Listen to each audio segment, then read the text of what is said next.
Hi friends, welcome to AFH kitchen. ఈరోజు మనం తయారు చేసుకోబోయే రెసిపీ అటుకుల కట్లెట్ అండి.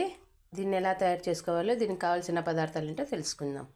నేను ఒక కప్పు అటుకుల్ని తీసుకొని కడిగి ఇలా పెట్టుకున్నానండి. 2 బంగాళాదుంప ముక్కలు, చాట్ మసాలా, కరివేపాకు, ఉప్పు, కొత్తిమీర, సన్నగా కట్ చేసుకున్న ఉల్లిపాయ ముక్కలు, పుదీనా, జీలకర్ర, కారం పొడి, గరం మసాలా పౌడర్. వీటన్నింటిని ఒక గిన్నె తీసుకొని అన్నీ మిక్స్ చేసుకుందామండి. ఒక గిన్నెలో అటుకులు చేసుకున్నానండి. ఇందులోకి ఐటమ్స్ మొత్తం కలిపేద్దాం.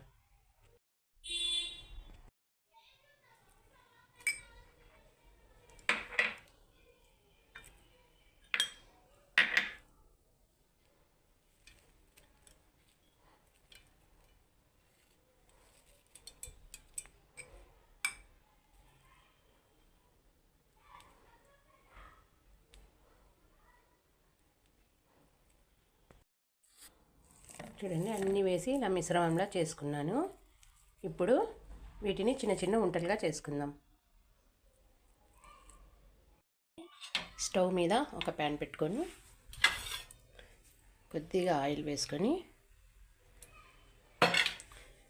మనం చిన్న చిన్న ఉంటలుగా చేసి పెట్టుకున్నామే ఈ అటుకుల కట్లెట్ ఇలా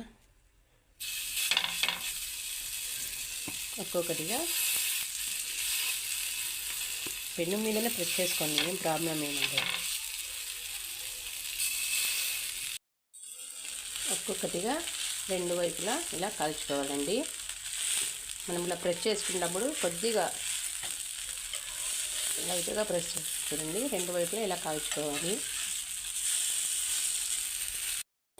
చూడండి, 2 వైపులా ఎర్రగా గోల్డెన్ బ్రౌన్ వచ్చే వరకు కాల్చుకుందాం. అప్పుడే టేస్టీగా క్రిస్పీగా వస్తాయి. మనకి మొత్తం లోపల ఉన్న అటుకులు కూడా బాగా ఉడుకుతాయండి.